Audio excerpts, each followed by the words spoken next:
अस्सलाम वालेकुम नाज़रीन, इस वक्त हम मौजूद हैं मेलोडी इस्लामाबाद में।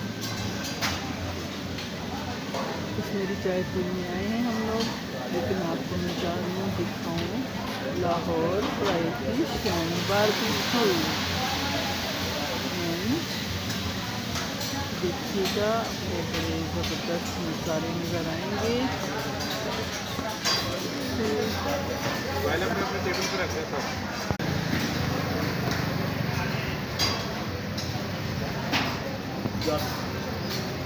देखिए बहुत खूबसूरत अंदाज से इन्होंने सजाई हुई है फिश और बहुत साफ सुथरी है। बहुत अच्छा लगता है हम जब भी यहाँ पर आते हैं और